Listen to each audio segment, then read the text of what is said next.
दोस्तों, आज एक बार फिर आपके सामने हाजिर हुआ हूँ अपने YouTube चैनल में एक नई वीडियो को लेकर, जिसमें एक कविता की चंद पंक्तियां हैं जो ऐसे भावार्थ को लिए हुए हैं। यदि हम उसके शब्द शब्द की गहराई में उतर गए तो हमारा कल्याण निश्चित है। और एक अनबिलीवेबल और इनक्रेडिबल कंटेंट अथवा आर्टिकल जो भी कहें वो मेरे पास है। शायद आपने उसके बारे में पहले न सुना हो।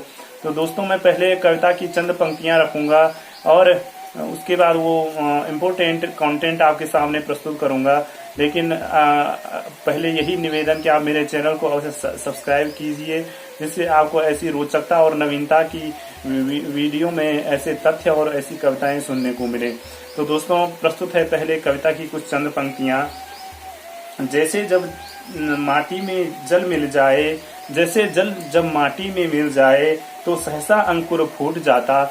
जैसे जब माटी में जल मिल जाए तो सहसा एक अंकुर फूट जाता। ऐसे ही भक्ति जब हृदय में उतरे, ऐसे ही भक्ति जब हृदय में उतरे तो मंगल विचारों का उदय हो जाता, तो मंगल विचारों का उदय हो जाता। जैसे जल माटी में जब मिल जाए तो सहसा एक अंकुर फूट जाता। ऐसे ही भक्ति जब हृदय में उतरे तो मंगल विचारों का उदय हो जाता। विचारों की शुद्धि कर्म क्षेत्र में परिलक्षित हो जाती, विचारों की शुद्धि कर्म क्षेत्र में परिलक्षित हो जाती और जीवन की धारा तब आनंद के हीरे मोती जैसे प्रतिबिंबित हो जाती।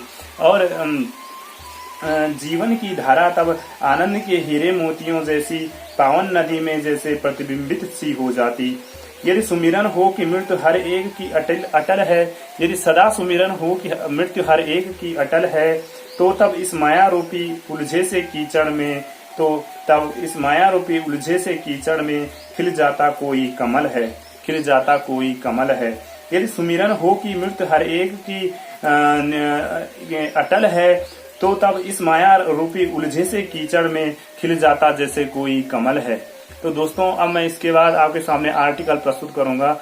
दोस्तों, हो सकता है मैं जितने आर्टिकल प्रस्तुत किए हों उनमें से किसी को लगे कल्पना के आधार पर हैं, लेकिन मैं शॉर्ट में आपको यही बताना चाहूंगा। यदि आपके पास कृपा है, आशीर्वाद है और आपका ऐसे श्रेष्ठ जनों का संसर्ग है जो खुद ही उच्च विचारों के हों, अच्छे संस्कारों के हों और आपके स्वजन हों, तो आप अगर उनकी संगति करें तो आपको बहुत बड़ा लाभ मिलता है उनके अनुभव का और ज्ञान का। तो इसी पे आधारित ऐसे ही आशीर्वाद कृपा के फलस्वरूप जो मैंने हासिल किया है उसको आपके सामने रखना चाहूंगा। दोस्तों, हमारे हिंदू धर्म में आपने सुना होगा कि प्रत्येक साल में जो श्राद्ध पक्ष आते हैं उस समय पितरों के लिए पिंडदान किया जाता है। लेकिन सहसा मेरे मन में एक विचार आया कि यदि मरने के बाद सीधा कोई पितृ लोग जाता है तो तब उसका दंड का विधान क्या होगा, और अन्य लोकों में जैसे वैकुंठ हो गया, स्वर्ग हो गया, वहां कैसे जाता होगा। लेकिन इसमें सीधी सी बात है, जो आम लोग होते हैं, आम जनमानस होता है, हमसे कोई न कोई गलतियां मन वचन कर्म से हो ही जाती हैं। तो जो अंत समय जब हमारा आता है तो जो हमारा सूक्ष्म शरीर, यातना शरीर अथवा स्थूल शरीर जो भी कहें, आत्मा को तो खैर न जल का असर पड़ता है, न अग्नि का पड़ता है, न किसी का पड़ता है, वो भगवान का अंश होता है। तो इन शरीरों को लेके जब हम अगले लोक में जाते हैं तो वहाँ हमारे कर्मों के अनुसार हमको दंड मिल जाता है। और उसके बाद जो पितर वगैरह जो उनके वंशज करते हैं, उनकी संततियां उनका श्राद्ध रूप में जो भी करते हैं, तो वहाँ उनको भाग मिल जाता है और वहाँ वो लंबे समय तक रहते हैं।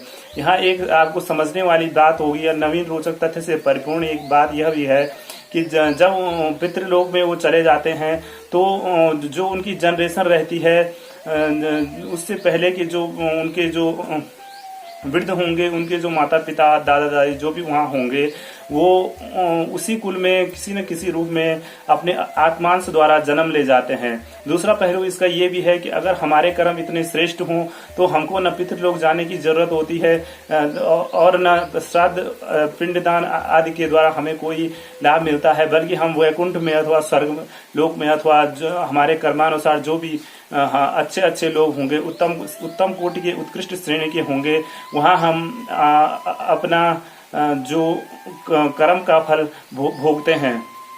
लेकिन आपने देखा होगा, ठीक है, माना हमारा कोई एक ही बालक है और वो उस बालक का भी कोई एक ही बालक है, और हमारा जो हम भी हैं, हम भाई बहनों में कोई हमारा हम अकेले भाई रहे हों और बाकी हमारी सिस्टर रही हों, तो उनमें से जो एक आएगा, खाली एक का ही कोई स्थान ऐसा निश्चित होता है कि वंश में अपने आत्मांश रूप में जन्म लेगा।